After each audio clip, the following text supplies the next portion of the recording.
I didn't lose my boyfriend to another woman. I was outbid. My parents bought him for my sister, trading a $2 million seed fund for his tech startup in exchange for him leaving me. That was 2 years ago.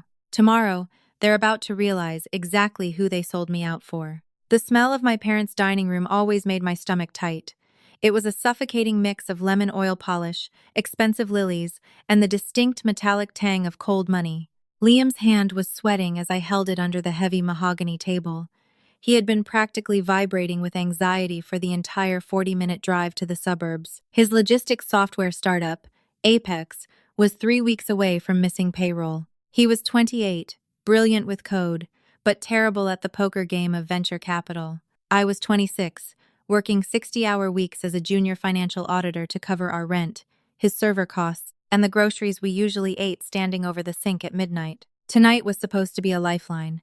My father, Richard, was a commercial real estate magnate who dabbled in angel investing. Liam had finally agreed to let me pitch his company to my dad. Across the table sat my mother, Susan, picking at her sea bass, and my older sister, Kaylin. Kaylin was the golden child, a woman whose full-time job seemed to consist of attending charity galas and curating her aesthetic. She was looking at Liam with a heavy, unblinking gaze. Not the way you look at your sister's boyfriend, but the way you look at a luxury watch behind a glass case. The routing algorithm cuts delivery fuel consumption by 18%, Liam was saying, his voice a little too loud, a little too desperate in the cavernous room.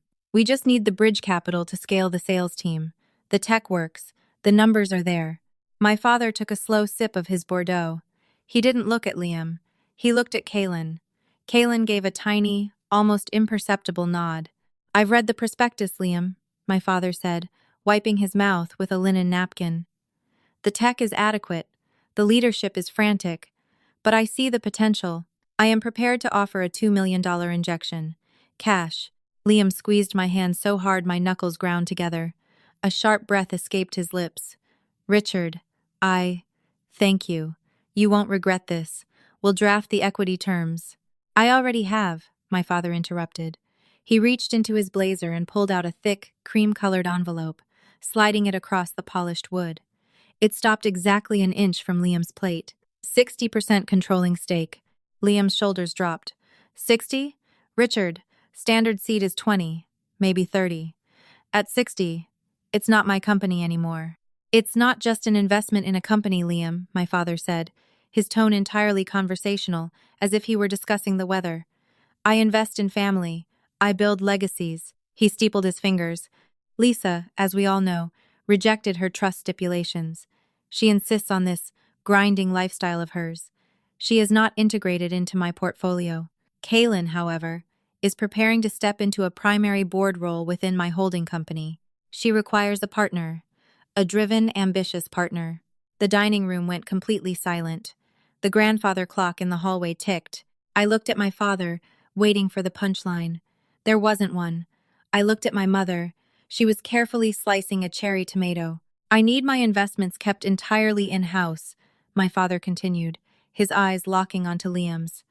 I am buying a CEO for my daughter. The $2 million is yours, Liam. The company survives. You step into a life most men would bleed for, but you do it with Kaylin. A cold, ringing sensation started at the base of my neck. I waited for Liam to stand up. I waited for him to laugh, to throw the napkin on the table, to grab my hand and pull me out of that suffocating house. We had spent 3 years together. I had held his hair back when he had the flu. I had emptied my meager savings account twice, so he wouldn't lose his apartment before we moved in together. Liam didn't stand up. He let go of my hand beneath the table. I watched his right hand surface. I watched his fingers reach out and rest on the edge of the cream-colored envelope. He didn't open it. He just touched it. It's a lot of money, Liam whispered, staring blankly at the center of the table. It makes perfect sense, Liam, Kaylin chimed in, her voice smooth and entirely devoid of guilt. Lisa works constantly anyway. You two are basically roommates. She's too stubborn for the kind of life you're stepping into. I have the network. I have the capital. We'd be a power couple. Lisa will be fine. She always lands on her feet. Liam, I said. My voice didn't sound like my own. It sounded thin, like paper tearing. Liam, look at me. He slowly turned his head. His eyes were red-rimmed, caught between deep shame and an overwhelming, feral relief. He was a drowning man who had just been handed a raft, and he didn't care who he had to kick underwater to climb aboard. "Lisa," he said, his voice cracking. "My guys, they have mortgages. The company is going to zero on Friday. I have to think about this. I have to think about this." That was the translation for yes. I didn't scream. I didn't cry. I stood up, the legs of my heavy wooden chair scraping harshly against the hardwood floor. The sound made my mother wince. I looked at the three of them, my father, my sister, and the man I thought I was going to marry. They looked like a boardroom that had just successfully closed a merger. "Keep the envelope," I said to Liam. I walked out the front door, into the cool night air, and started the 3-mile walk to the nearest train station. Liam was packing his duffel bag when I got back to our apartment the next morning. I had spent the night sleeping on the lumpy couch in my firm's break room. He couldn't look me in the eye. He was meticulously folding the dark gray sweaters I had bought him for his birthday. "It's just paper, Lisa," he tried to explain, his back to me as he shoved socks into the side pocket.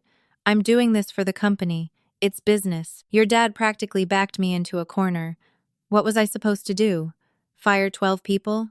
You didn't sell your company, Liam," I said, leaning against the doorframe, watching him with a bizarre, detached fascination. "You sold yourself. You let my father put a price tag on your spine, and it turns out, it was pretty cheap." He zipped the bag sharply. "I can pay you back now.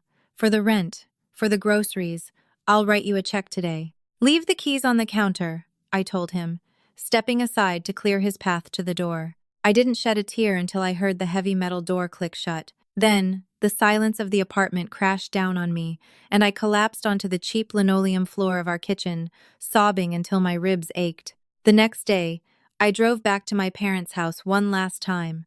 I found my mother in the greenhouse, peacefully misting her orchids. "Don't be dramatic, Lisa," she said without turning around, when I demanded to know how she could sit there and let it happen. "You never suited him. You're a grinder. You're practical. You lack the polish needed for a CEO's wife. Kalen has the social agility to elevate him. He needed capital.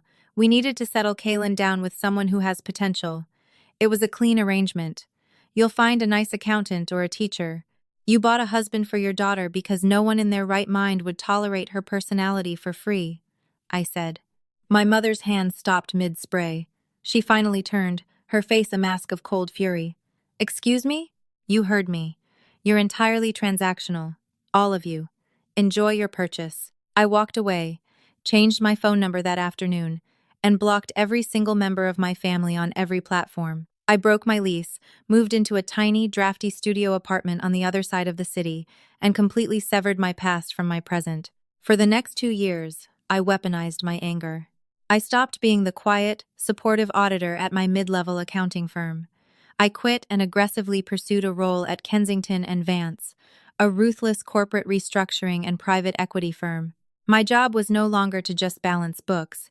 It was to look at failing, bleeding companies, rip them down to the studs, and either rebuild them or sell them for scrap. I was exceptionally good at it. When you realize that human loyalties can be bought for a check, it becomes very easy to look at a spreadsheet and lay off an entire department without losing sleep. I became the right-hand woman to Arthur, the firm's senior partner, a brilliant, cynical man who taught me how to read the panic in a CEO's financial statements before the CEO even knew they were sinking. My life was quiet, rigid, and intensely focused. I woke up at 5, worked out, worked until 9 at night, and built my wealth. I didn't date. I didn't socialize beyond networking dinners. Occasionally, ghosts from my past would drift across my radar. I couldn't avoid them entirely. Liam and Kalen were frequently featured in local business and society magazines. The city's new tech power couple. Kalen looked radiant in designer gowns at galas, draped on Liam's arm. Liam, however, looked entirely different to my trained eye. In the glossy photos, his smile never reached his eyes. He looked thinner, exhausted, carrying a permanent tension in his jaw. I didn't care. I turned the pages. Until a rainy Tuesday morning, exactly 24 months after that dinner, I walked into my glass-walled office holding my black coffee. On the center of my pristine desk sat a thick, red-tabbed file, a distressed asset portfolio. Arthur had left a yellow sticky note on the cover. Take a look at this one. Burning cash like a furnace. Founders are desperate for a buyout to avoid Chapter 11 bankruptcy. Run the valuation. Let's see if we want to chew them up. I sat down, pulled off the sticky note, and opened the heavy cover. The primary logo on the letterhead stared up at me. Apex Routing Solutions. CEO, Liam Davies. Majority shareholder, Richard Holding Corp. I froze, the hot coffee burning the roof of my mouth as I took a sip. I set the mug down and leaned forward, my heart executing a slow, heavy thud against my ribs. I spent the next 4 hours dissecting the financials. It was a bloodbath. My father had given them $2 million, but Kaylin had clearly bloated the operating expenses. There were line items for executive marketing retreats, luxury vehicle leases, and exorbitant public relations retainers. Liam's core tech was still brilliant, but the company was drowning in the lifestyle my sister had bolted onto it. They were over-leveraged, under-delivering, and 60 days away from total collapse. My father was ruthless. He wouldn't sink more of his own money into a failing venture, not even for his golden child. He had likely told Liam to find an outside buyer or drown. They needed a savior. They had crawled to Kensington in Vance begging for a private equity buyout to bail them out of the debt. I picked up my office phone and dialed Arthur's extension. "Arthur," I said, my voice dangerously calm. "I've reviewed the Apex file." "And?" His gravelly voice barked through the speaker. "Worth the headache? The tech is undervalued, but the executive bloat is a disease," I replied, staring at a photo of Liam in the prospectus. "If we execute a hostile buyout, zero out the current equity holders, and strip the management team, the IP alone will net us a 40% return in 12 months. Savage, Arthur chuckled. "I love it. You want to lead the acquisition?" I leaned back in my leather chair, a slow, icy smile spreading across my face for the first time in 2 years. "I wouldn't miss it for the world," I said. "Set up the meeting. Have them come to our office on Thursday." The rain from Tuesday had cleared, leaving Thursday morning sharp, bright, and unforgiving.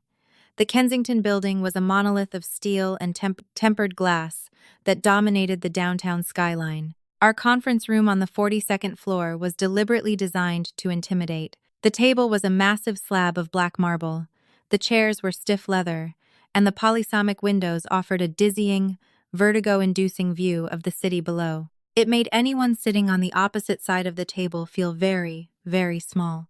At exactly 9:55 a.m., my assistant, a sharply dressed young man named Thomas, knocked softly on my office door. "They're in room A," he said, handing me the printed term sheets. The sister asked for sparkling water with lime. The CEO just asked for black coffee. He looks like he's going to be sick. "Thank you, Thomas. Give me exactly 4 minutes, then bring in the coffee." I didn't need to look in a mirror. I was wearing a tailored navy suit that fit like armor, my hair pulled back into a severe, sleek knot. I picked up the heavy red folder and walked down the silent, carpeted hallway. Through the frosted glass of the conference room, I could see 2 blurry figures. I pushed the heavy glass door open. Kaylin was standing by the window, adjusting the lapels of her cream-colored blazer, practicing the soft, winning smile she used on wealthy donors at charity galas. Liam was slumped in a chair, his elbows on the black marble, his hands buried in his hair. He looked 10 years older than the man I had left in our cheap apartment. The stress had carved deep, gray hollows under his eyes. "Good morning," I said, letting the heavy door click shut behind me. Liam's head snapped up, his eyes widened, the blood draining instantly from his face. He stared at me as if an apparition had just materialized at the head of the table. Kaylin turned around, her practiced smile freezing into a bizarre, crooked grimace. She blinked rapidly, her gaze darting from my face to the red folder in my hands, then down to the expensive cut of my suit. "Lisa?" Kaylin's voice was high, tight with confusion. What are you doing here? Do you work here?" "We have a closed meeting with the senior partners." I walked to the head of the table and dropped the heavy file onto the marble. The loud smack made Liam flinch. "I am the senior partner leading your acquisition review," I said, pulling out my chair and sitting down. I didn't smile. I didn't frown. I looked at them with the exact same detached, clinical gaze my father had used 2 years ago. "Please, take a seat. We have a lot of ground to cover." Liam opened his mouth, but no sound came out. He slowly lowered his hands to his lap, his chest rising and falling in shallow, panicked breaths. He understood instantly. He knew the reputation of this firm. He knew what a distressed asset buyout meant. And now, he knew who was holding the knife. Kaylin, however, was still operating under the delusion that the world bent to her will. She let out a short, breathy laugh and walked to her chair, sitting down with a rigid spine. "Well," Kaylin said, attempting to regain her footing, "this is certainly a surprise. Honestly, Lisa, it's good to see you. We've missed you at the holidays. Dad will be thrilled to hear you've moved up from whatever it was you were doing. Being at a firm like this is a great step." "Kaylin," I interrupted, my voice flat, cutting through the thick, quiet air of the room. "Open the folder in front of you to page 4. Let's look at your burn rate." Her smile shattered. She looked down at the documents Thomas had laid out. "Your primary revenue streams have plateaued," I continued, leaning forward, clasping my hands on the table.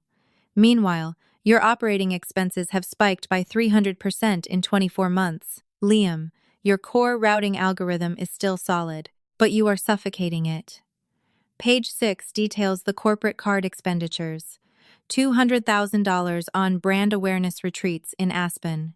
A $50,000 monthly retainer for a boutique PR firm that has yielded exactly zero conversion to sales. Luxury vehicle leases for executives who don't travel for client meetings.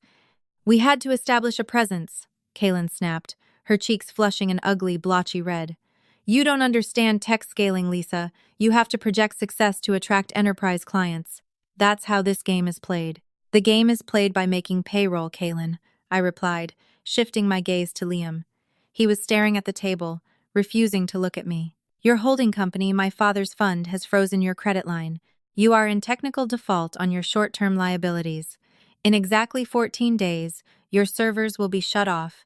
Your company is dead in the water. We just need a bridge loan," Liam finally rasped, his voice sounding like dry gravel. "A capital injection to restructure the marketing department. I can get the engineering team back on track if we just have breathing room." "We don't do bridge loans for sinking ships," I said softly. I slid a single sheet of paper across the black marble. It stopped perfectly between them. "This is a buyout offer," I stated. "We will assume your outstanding debt. In exchange, Kensington takes 100% of the equity. Every share currently held by you, Liam, and by the holding company, is wiped out. You will sign over the intellectual property, the patents, and the proprietary code." Liam stared at the paper. "You're zeroing us out. I get nothing. You get to avoid declaring personal bankruptcy, which is where you are currently heading because you foolishly guaranteed the server leases against your own assets," I pointed out. "But there is one final contingency." Kaylin narrowed her eyes, her manicured fingers gripping the edge of the table. "Which is—" "Management restructuring," I said. "Upon signing, Liam Davies is immediately terminated as CEO. Kaylin Davies is terminated as Chief Strategy Officer. You will clear out your desks by 5 o'clock today. You will receive no severance." The silence in the room was absolute. Outside the glass, the city continued its silent, busy churn. "You can't do this," Kaylin hissed, her voice trembling with a potent mix of rage and terror. "My father owns 60%. He will never approve a total equity wipeout. He'll fund us before he lets you steal this." "Your father," I said, allowing a tiny, razor-sharp smile to finally touch my lips, "cares only about his ledger. He reached out to us yesterday. He agreed to these terms at 8 o'clock this morning. He is taking the tax write-off on his $2 million rather than throwing good money after bad." "You're lying!" Kaylin stood up, her chair scraping loudly against the floor. She grabbed her phone from her purse, her hands shaking violently. "He would never agree to zero out my shares. He bought this for me. He bought an investment," I corrected her gently, "and it tanked. Call him." Kaylin stepped away from the table, dialing frantically and putting the phone to her ear. Liam didn't move. He hadn't touched his coffee. He was staring at the term sheet, reading the bolded letters detailing his termination. "Dad," Kaylin said into the phone, her voice cracking. "Dad, I'm at Kensington. Lisa is here. She's saying you agreed to a total buyout, that we lose everything." I watched Kaylin's face. I watched the exact moment the delusion broke. She went perfectly still, listening to the voice on the other end. Her father wasn't offering comfort. He wasn't offering a rescue. He was likely telling her exactly what he thought of her failure to manage the asset he had handed her. But, you can't just cut me off, Kaylin whispered into the receiver. What am I supposed to do? She slowly lowered the phone. The line was dead. She looked at me, stripped entirely of her arrogance. She didn't look like a high society power player anymore. She looked like a spoiled child who had finally broken her most expensive toy and realized nobody was going to buy her a new one. She didn't say another word. She grabbed her designer purse, turned on her heel, and walked out of the conference room, leaving the door wide open. Liam didn't watch her leave. He slowly reached into his suit jacket and pulled out a silver pen. He uncapped it. 2 years ago, Liam said quietly, his eyes fixed on the signature line. I convinced myself I was doing the right thing for the software, for the team. I told myself you'd be fine because you were so strong. I traded the only real thing in my life for a check. You did, I agreed, my voice devoid of sympathy. It was a nightmare, Lisa, he whispered, finally looking up at me. His eyes were desperate, searching my face for a flicker of the girl who used to make him soup at midnight. Kaylin spent everything. She demanded a lifestyle the company couldn't support. Your father treated me like an employee he could humiliate at Sunday dinners. I haven't written a line of code in 18 months. I just go to galas and watch the bank account drain. He paused, swallowing hard. I'm sorry. I am so, so sorry. I looked at him. I felt no triumph. I felt no vindictive joy. I just felt an overwhelming, grounding sense of closure. The man sitting across from me wasn't a monster. He was just weak, and I no longer had room in my life for weak people. Sign the paper, Liam, I said. His hand shook as he pressed the pen to the heavy stock paper. He signed his name, officially signing away his company, his title, and his future. He slid the paper back across the marble. He stood up, looking around the massive, imposing boardroom. He looked incredibly small. What happens to the software? He asked, his voice hollow. We strip it, I answered honestly. We sell the routing algorithm to a massive logistics conglomerate in Germany. They'll integrate it into their existing framework. The brand name, Apex, is dissolved by next Tuesday. Liam nodded slowly. He buttoned his cheap suit jacket, picked up his briefcase, and walked toward the door. He paused at the threshold, glancing back one last time. You built an empire, Lisa, he said quietly. Congratulations. I didn't build an empire, I replied, stacking the signed documents neatly. I just realized my own valuation. He left. I sat alone in the boardroom for a long time, listening to the silence. I picked up my cold coffee, walked over to the floor-to-ceiling windows, and looked out over the sprawling city. The glass was cool against my forehead.